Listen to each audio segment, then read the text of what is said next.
Welcome back, and thank you, partners, for supporting this endeavor. We begin immediately with a focus on people in session 1 on the social impact of museums. Museums are not neutral. As trusted institutions, they can actively counter forces that endanger democracy. One could say they have an ethical responsibility to do so, and definitely a great potential. During the next hours, we will listen to how this can be done, starting with Professor Richard Sandell, a master in museum activist, who together with Katy Bunning from the University of Leicester Research Center for Museums and Galleries, will present museums and social movements, working beyond comfort zones. Richard and Katy, please.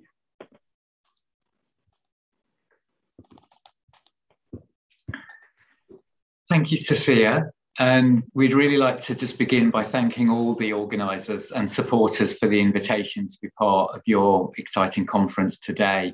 We are genuinely delighted to have the opportunity to share our thoughts and some of our live research with you and to open up discussion around these important issues. Thanks for having us. Over the past 30 years, there's been a growing body of scholarship and practice which has shown how museums are not set apart from the worlds they inhabit, but are active in shaping those worlds. This has given impetus to what we might call an activist turn, a growing concern amongst culture practitioners to explore how the unique resources of the museum might be harnessed, redirected to be a force for social good. The idea that museums should be neutral or objective has increasingly been challenged, and today there's greater recognition that museums are deeply entangled with broader inequalities and injustices. We know now that the decisions we make in museums, for example, whose stories we choose to recognise and how we share them, who we work with, who we empower to shape the museum, these decisions have real effects for real people in the world beyond the museum. And once we recognise this fact, the idea that museums have ethical responsibilities to use their capacities for good begins to gain traction. This turn towards a more explicitly activist practice is evident in many of the collaborative projects we've been carrying out here in Leicester at the Research Centre for Museums and Galleries. For example, we've worked with a growing body of museums to explore not only how previously suppressed histories related to lesbian, gay, bisexual, transgender or queer communities can be uncovered, but to also purposefully direct those new narratives towards efforts to counter discrimination and to build public support for LGBTQ equality. Similarly, we've worked with a range of museums to develop new ways of working that centre disabled people's lived experiences, which draw on and seek to amplify the ambitions of the global disability rights movement, and which purposefully seek to counter the deeply entrenched negative attitudes that disabled people can experience in all aspects of their daily lives.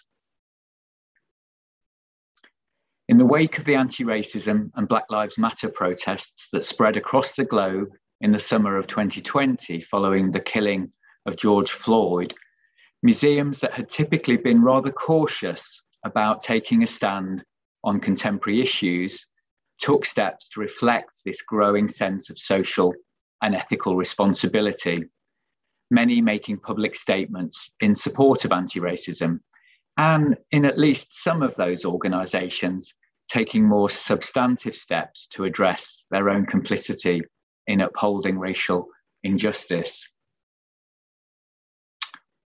Whilst many welcomed these gestures as small steps towards greater openness in discussing the museum's history, here in the UK, right-wing commentators, right-wing media, conservative activists accused museums of pandering to extremists and rewriting history.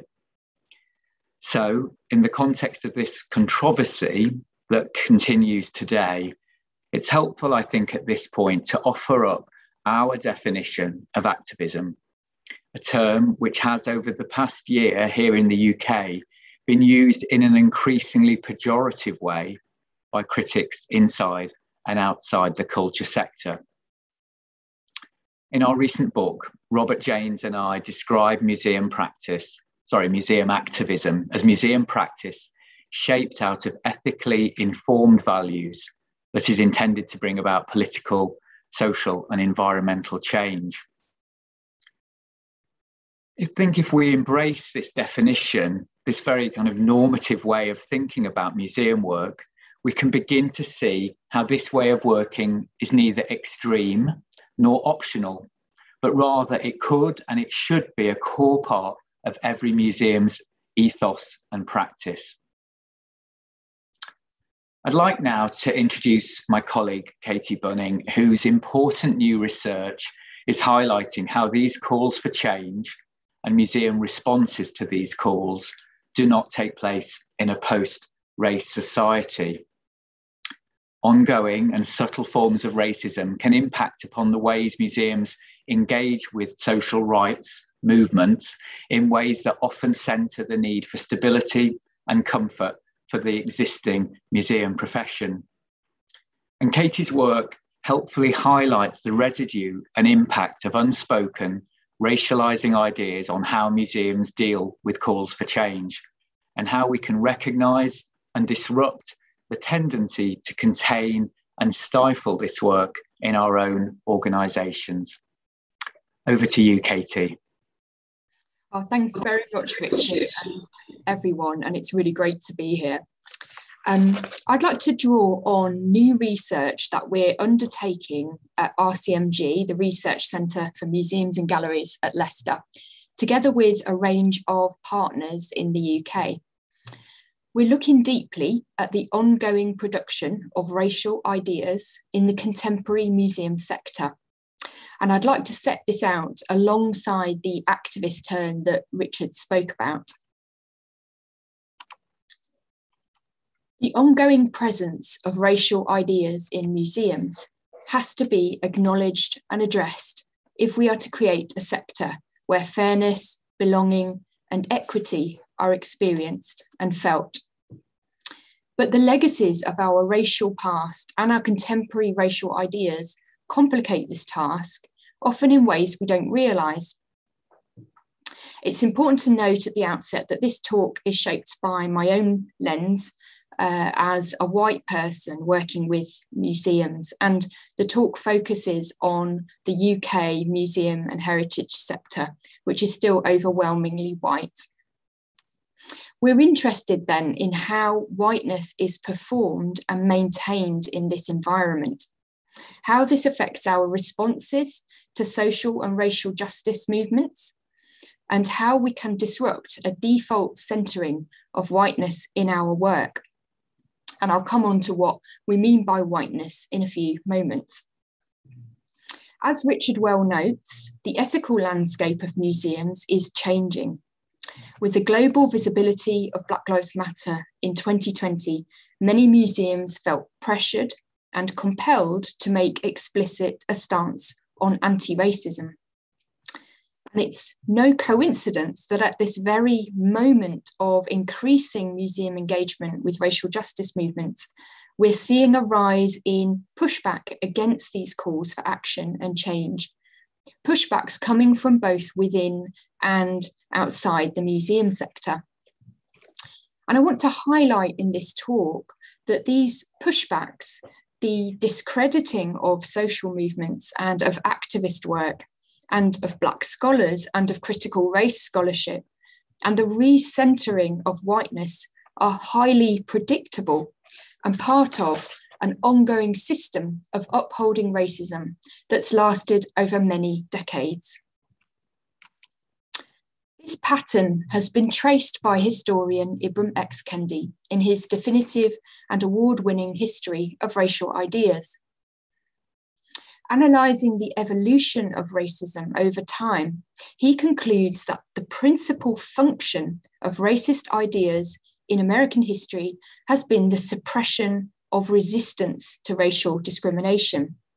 So the reason why anti-Black racism continues to shape our world today, despite decades of action and resistance, is because new forms of racism continually emerge to suppress that resistance. Racism has changed guises over time in order to protect those with power, to protect the status quo. So in places like the UK, where there is a tendency to see whiteness as the norm, when we see a significant rise in Black empowerment, we tend to see a rise in white suppression of that empowerment as well. Today, and particularly in the museum sector, this suppression is not always a conscious anti-Black, overtly racist sentiment. There is another force at play. We have developed ways of protecting our status and the power that we have, which sometimes can lead us to rejecting difference or discrediting new ideas and approaches that are less familiar or which speak to issues that we're unsure about. We protect our own truths and we prioritise our existing levels of comfort and belonging in a given context. And it's these subtler forms of racism, the maintenance of whiteness as the norm, that we also need to tackle in the sector. And I would strongly recommend Kendi's book to anyone who wants to join the dots between manifestations of racism in Europe and in North America over the centuries. I want to say a little bit about the concept of whiteness as a way into addressing racism. Rooted in critical race theory, whiteness is understood not as an identity category, but as a system of power. Whiteness can be understood as a set of assumptions about white people, particularly white elites, that we've inherited from a long history of white supremacy. That to be white is to be civilized, to be good, to be rescuers of the world, to be rational, to be advanced, and to be intellectual. It's a set of ideas which today serve to normalise and legitimise white people as having an inherent status and belonging in some contexts. Whiteness has been exposed through a mass of research data that's been generated around contemporary everyday experiences of institutions and that has been shaped and designed with these assumptions in mind. Engaging with this work, we can clearly see that museums can be highly uncomfortable, harmful, and toxic environments for non-white colleagues and communities at different times, with subtle and not so subtle forms of racism undermining people's expertise and affecting people's daily lives in difficult and even devastating ways. A study of whiteness enables us to understand how and why the organisational environment has been created as it is, its characteristics and how it's maintained. It involves looking deeply as white people at our own relationship to race and acknowledging our racialised status and the way whiteness has shaped our lives. This is uncomfortable, but it's necessary groundwork to allow our organisations to grow and mature and flourish. So let's look now at some of the insights around how whiteness manifests in practice. Drawn from existing data, many of these statements describe the cultural and structural characteristics of museums that serve to maintain whiteness as the norm. Avoidance of talking about race, for example, the ability to choose whether to address it or not. This has been a long-standing feature of maintaining whiteness and fostering inaction, and was very much thrown into the spotlight last summer. Non-white staff frequently expected to represent their ethnic community or to raise issues about race. There's often an over-reliance on temporary projects to bring in new perspectives. And there are difficulties in retaining diversity and a greater proportion of non-white staff in lower wage roles. Whiteness also flourishes in an institution that is uncomfortable with criticism. So our research is building on this bank of existing work to locate site-specific manifestations of whiteness in action in our museums in order to take radical action. So you may recognise some of these traits in your own organisations. We've heard many of these things before. Why is it then that we still struggle behind the scenes to articulate a genuine and sufficient response to racial justice movements? What or who is holding us back from making this a top priority in our organisations? Why are we lacking in knowledge, confidence and relationships that would help us to work productively to foster more inclusive, enjoyable and empowering environments?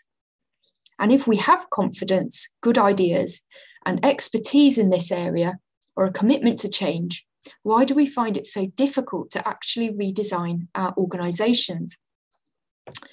Well, if we go back to Kendi's evolution of racial ideas, we can see that when museums are not rooted in social and racial justice and try to maintain a comfortable distance from these struggles, change can appear to be optional. In workshops and closed meetings, we hear a lot about fears. The fear of making mistakes, of saying the wrong thing, offending someone, or being tokenistic. We hear a lack of confidence and a sense of not knowing how to address the issue. It seems too big, too political, too distant from us. And we sometimes question if it really is affecting our museums, or is it more about class or society at large? And when we're attuned to the need for change, we can sometimes feel that it's not our place to speak up, and we defer responsibility to those with lived experience. While some of these responses may be understandable and even productive at times, they show clearly that we do not feel the stakes are that high for us. And yet, when these feelings and responses are allowed to stifle change and to dilute our commitment, we are failing in our duties as public organisations, and we're maintaining a system that's not fit for purpose and which will ultimately damage our reputations. But rather than shamefully hiding these fears and responses away and risk feigning confidence as we move forward, what might happen if we instead sit with these fears and discomforts for a while, familiarise ourselves with them, unpack them and see them for what they are? These are all tactics that we sometimes use to maintain our levels of comfort, to remain in our comfort zones, to distance ourselves from the issues. When we fear making mistakes, it's perhaps mostly because we don't want to reveal ourselves and draw attention to our whiteness. When we fear being tokenistic, it's perhaps mostly not thinking about the actual harm we might cause, but rather how our intentions might be read by others, or how it might render us as part of the problem. When we reframe the issue, we are often avoiding radical change. We want to hook the minimum level of change onto something that we already recognise. We might be warm to change, but it has to be on our terms, something we can easily sign up to and comfortably advocate for. When we express uncertainty, when we question the issue or avoid emotion or urgency in our response, we're perhaps protecting ourselves. We suppress our own engagement because we want to avoid ridicule and discrediting from colleagues. And let's just pause on the last of these, deferring responsibility, and what you might notice, in fact, about all of these underlying concerns. These tactics to remain in our comfort zones work predominantly to centre and prioritise our own comfort and safety above those of others. Non-white colleagues have long borne the brunt of hostility when issues around race are raised, and levels of comfort and safety can be sorely lacking for those who do not fit a perceived norm.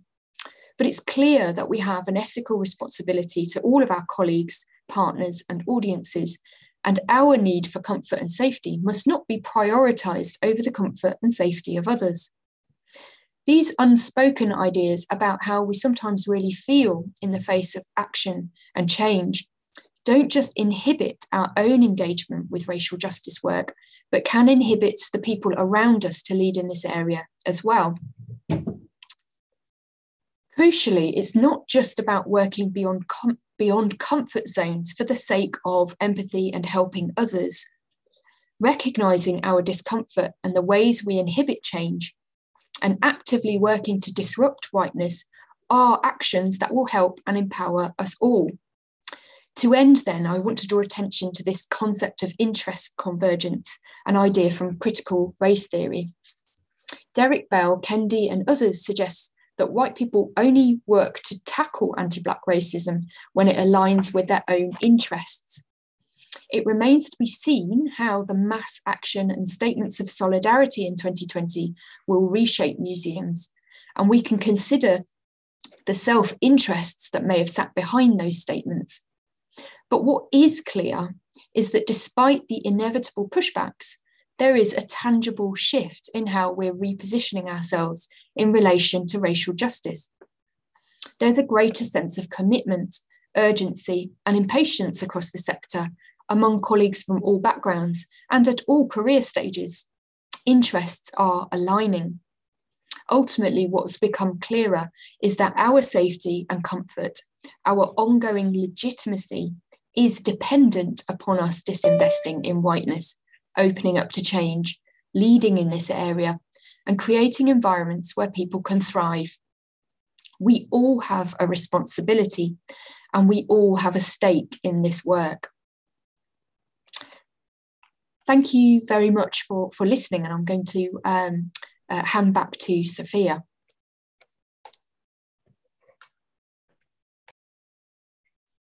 Thank you very much to both speakers. This is an excellent presentation, especially for us in Greece, which is still, well, whiteness is predominant in society and even in the world of museums. So there's a lot to learn from your research. I have a question for Katy first. Is the research, is the research connected or affected with the type of museums or the type of collections that museums are holding and the reactions to it? That's a really great question. And actually, at the moment, what we've been doing is looking across a whole bank of existing data, which is coming from a number of different museum experiences. So at the moment, we haven't noticed or sort of unpacked or focused in on one particular feature within, for example, how might whiteness manifest in science museums versus ethnographic museums and so forth.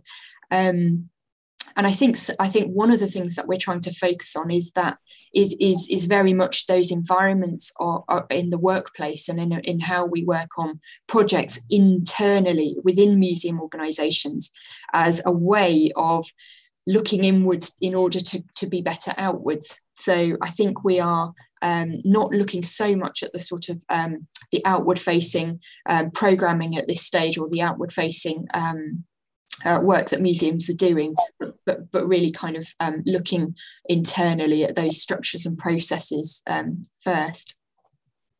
Thank you, Katy. And Richard, I really like that. I'm gonna keep saying it. Museum activism is neither extreme nor optional. So we're coming to it. Have you seen it at all trending in mission statements of museums or in networks or in discussion, something to advocate more than just individual initiatives? It's a really good point. It's something that I'm feeling increasingly strongly about. The writing around museum activism goes back a number of years, but perhaps most prominently in our work in around 2019 onwards. And it's only since the publication of that book that we've started to see the word activism used as a slur. Again, it's perhaps some of the discrediting that Katy talks about specifically in relation to anti-racist work, but we've seen from a whole range of commentators a kind of positioning of activism as always destructive, negative, always kind of noisy, always unhelpful, unproductive. And we're eager to reclaim that.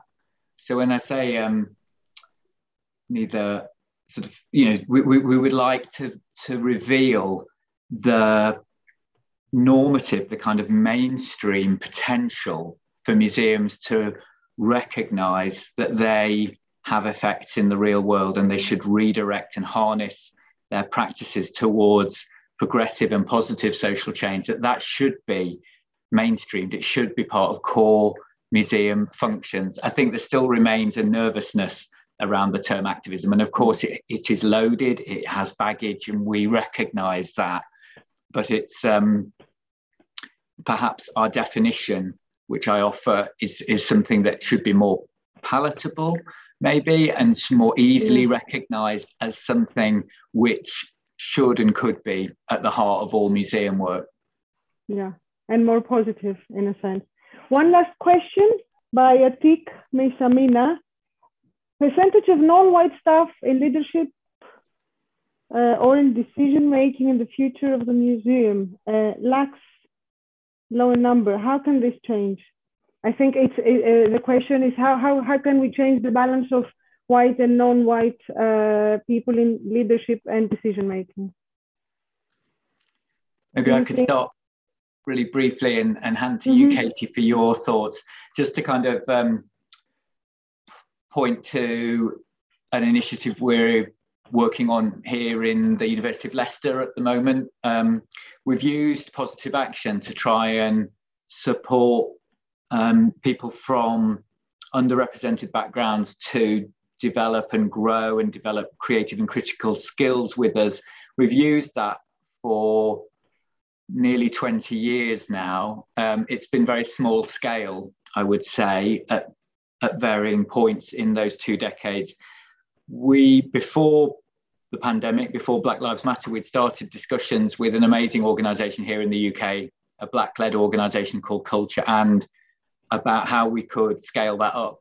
And what we noticed with the resurgence of Black Lives Matter was a slight opening of the door, an opportunity for us to seek funds to really amplify and grow that work in a way that had seemed more difficult before Black Lives Matter. And so we are really pleased to have launched a big scale up of positive action to grow people who are experiencing a kind of glass ceiling, a barrier, to people from underrepresented backgrounds to pursue their careers. We've only just started that progress, and we've enlisted our first 15 people and 15 cultural organisations to work with us to try and take that forward. So that's our own kind of small contribution towards that. Katy, have you got any other thoughts on shifting that balance in the kind of decision-making ranks of museums? Yeah, I mean, I think one of the things that we noticed through this research was the need for organisations to create those spaces for decision making to be shared more widely. So, we might sort of talk about that, but actually just creating those spaces structurally within organisations, so that actually the people that are making decisions are not the same people, the same people going from committee to committee, and it's the lead of this and it's the person here and it's that person. There tends to be a lack of diversity in decision making at different levels of an organisation. So yeah, really creating, I would say, really, as well as positive action initiatives, really creating, sustaining and sort of opening up those forums, those fora for collective decision making, for listening, and not just listening, but listening with agency. So listening with opportunities for action as well. Yeah, exactly. That's what I've been noticing, that it's more about creating more space for decision making, not replacing the decision makers with, for example, non-white decision makers. And that's the interesting thing. I will have to close the session. Thank you so much. There's so many more to discuss, and I hope we'll have in the future. Thank you very much, Richard and Katy, and hope to see you soon. Thanks so much. Great to see you.